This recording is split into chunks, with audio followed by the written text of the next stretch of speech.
Olá, prezados estudantes. Eu sou o professor Cláudio, professor de Teoria Geral do Processo e Direito Civil da Univille, campus Joinville. Vamos falar sobre requisitos de admissibilidade da ação. Nós vimos no Código de 73, eram as condições da ação, mas o atual Código de Processo Civil extinguiu essas condições da ação, tá? Até porque havia uma discussão jurídica discussão doutrinária, né, acerca da possibilidade jurídica do pedido. Vamos então ver os nossos objetivos. Quais são os objetivos dessa aula? Apresentar os requisitos de admissibilidade, né, antigas condições da ação, necessários para a propositura de uma ação judicial. Falaremos sobre legitimidade ad causa ou legitimidade para a causa. Falaremos também sobre o interesse de agir. E, ao final, falaremos sobre capacidade de ser parte, capacidade processual e capacidade postulatória. Muito bem. Condições da ação. O Código de Processo Civil brasileiro de 2015 eliminou o termo condições da ação, mas seus requisitos permaneceram. A doutrina brasileira procura distinguir os elementos integrantes das condições da ação, separando-os em pressupostos processuais, isto é, relativos ao juízo de admissibilidade da ação ou em questão de mérito. Cuidado! Para o atual CPC brasileiro, a legitimidade e o interesse são requisitos de admissibilidade do julgamento do mérito. Então você precisa tomar muito cuidado com relação à legitimidade e o interesse de agir. Diz o nosso Código de Processo Civil, no artigo 17, para postular em juízo é necessário ter interesse e legitimidade. Já o artigo 18 diz: ninguém poderá pleitear direito alheio em nome próprio, salvo quando autorizado pelo ordenamento jurídico. Estes requisitos devem ser corretamente preenchidos ao redigirmos uma petição inicial, sob pena de o juiz determinar a sua emenda, artigo 321 do CPC, ou pior, indeferi-la, artigo 330(2) do CPC. Emendar. O artigo 321 prescreve que o juiz, ao verificar que a petição inicial não preenche os requisitos dos artigos 319 e 320, ou que apresenta defeitos e irregularidades capazes de dificultar o julgamento de mérito, determinará que o autor, no prazo de 15 dias, a emende ou a complete, indicando com precisão o que deve ser corrigido ou completado. No seu parágrafo único, prescreve: se o autor não cumprir a diligência, o juiz indeferirá a petição inicial.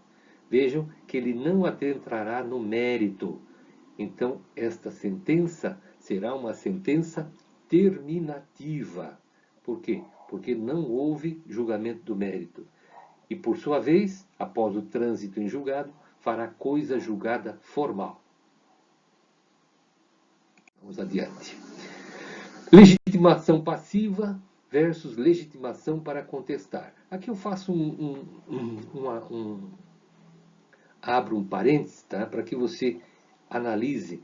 Existe a legitimação passiva e legitimação para contestar. Tanto no processo de conhecimento quanto na execução, parte legítima é aquela que está autorizada por uma determinada situação, legitimamente estabelecida no direito material ou no próprio direito processual. Não se confunde a legitimação passiva com a legitimação para contestar uma ação. Legitimado passivo é aquele sobre o qual o provimento pedido pelo autor, se acolhido, produzirá efeitos. A legitimação para contestar, por outro lado, pertence ao réu, pelo simples fato de ter sido chamado a juízo. O réu, inclusive, pode alegar não possuir legitimidade passiva para a causa. Então, observem que nem sempre, ao ser citado, tá, o réu terá legitimidade passiva, mas sim legitimidade para contestar. É óbvio que na contestação ele vai arguir, ele vai levantar, né, esta ilegitimidade para estar no polo passivo. E para reforçar, a legitimidade diz respeito à titularidade ativa e passiva da ação. Normalmente, uma pessoa não poderá ingressar com uma ação de cobrança se o crédito não for seu, mas sim de um terceiro.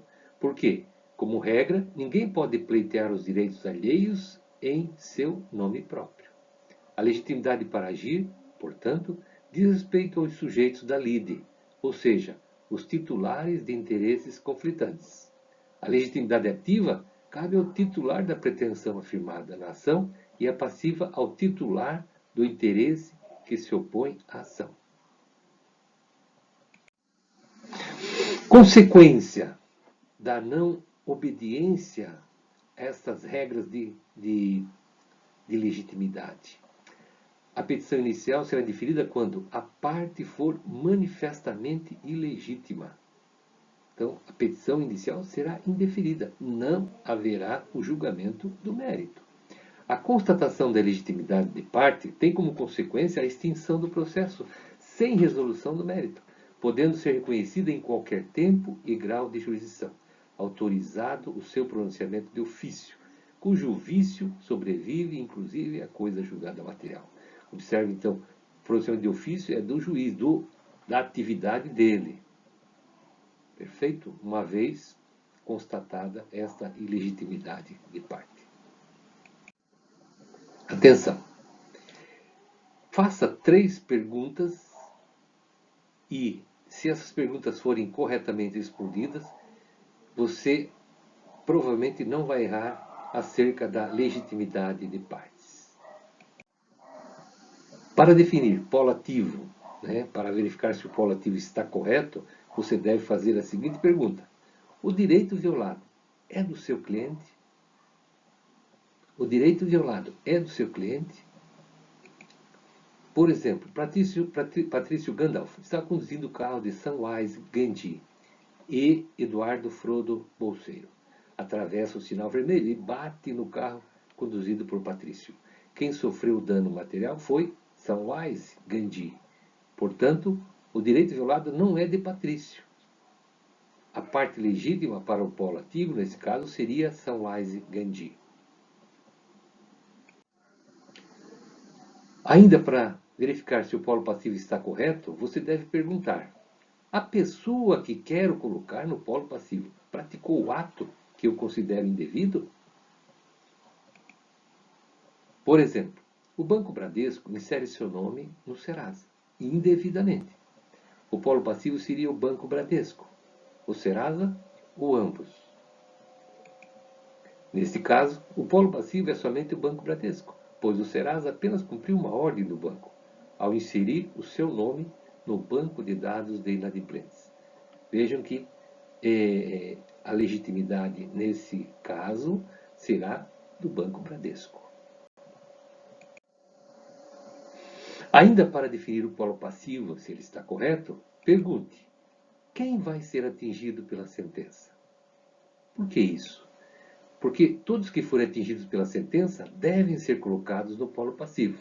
Exemplo: uma ação de uso capião.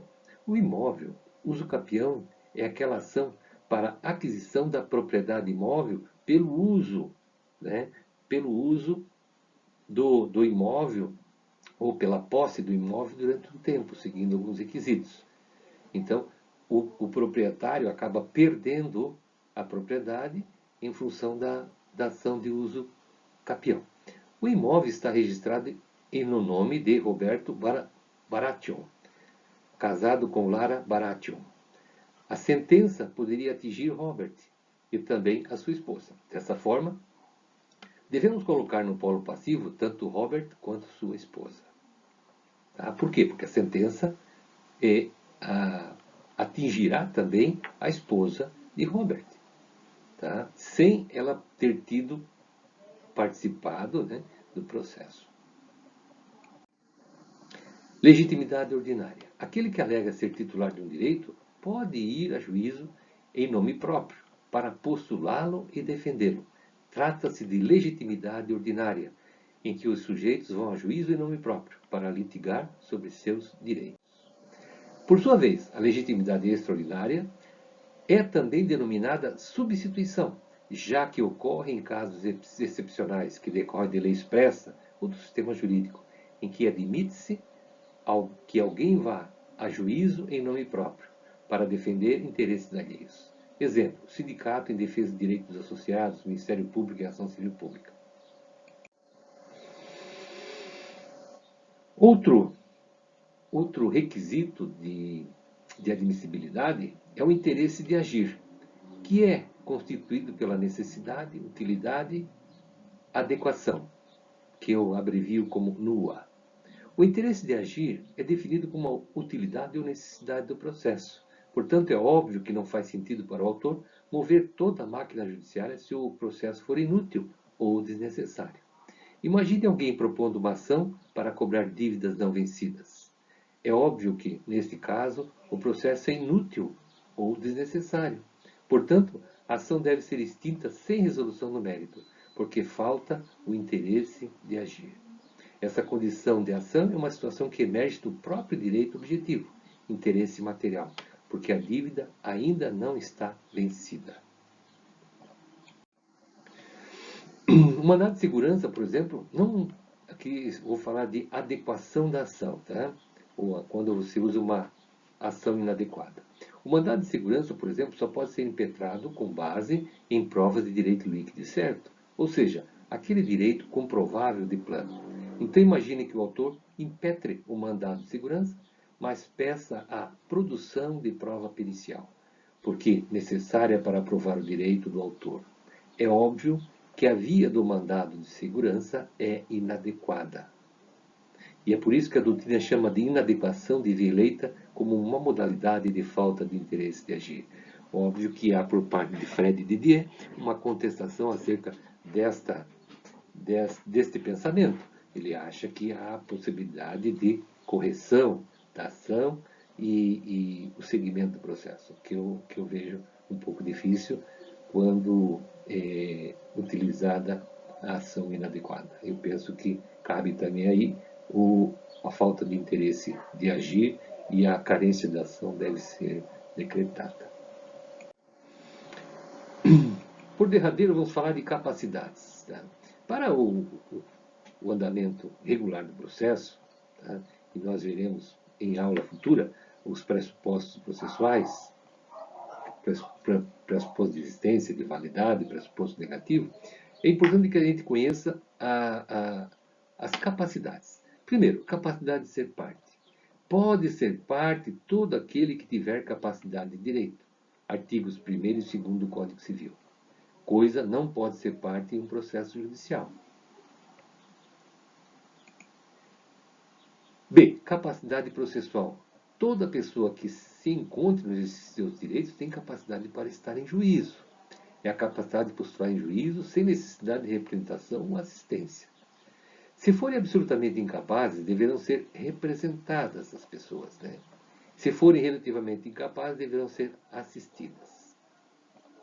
São relativamente incapazes os maiores de 16 anos e menores de 18 anos, os ébrios habituais, os viciados em tóxicos e doentes mentais, com o discernimento reduzido, excepcionais sem o desenvolvimento completo, e os pródigos, aqueles que dissipam o seu patrimônio. Por sua vez, são absolutamente incapazes de exercer pessoalmente os atos da vida civil. 1. Os menores de 16 anos. 2. Os que, por enfermidade ou deficiência mental, não tiverem o necessário discernimento para a prática desses atos. 3. Os que, mesmo por causa transitória, não puderem exprimir sua vontade. Por último, a capacidade postulatória. É a capacidade plena de representar as partes perante os órgãos do Poder Judiciário. Para formular pleitos adequadamente perante o juiz, o sistema exige que, em regra, a parte haja por meio de um advogado, legalmente reconhecido pela Ordem dos Advogados do Brasil, constituído como procurador da parte. Lembro que existem as exceções, onde a parte pode diretamente postular em juízo, como no caso juizados especiais cíveis, a Lei 9.099, tá? Até 20 salários mínimos, há possibilidade de se pleitear em juízo sem a presença de advogado. Também nas ações de habeas corpus, habeas data, tá?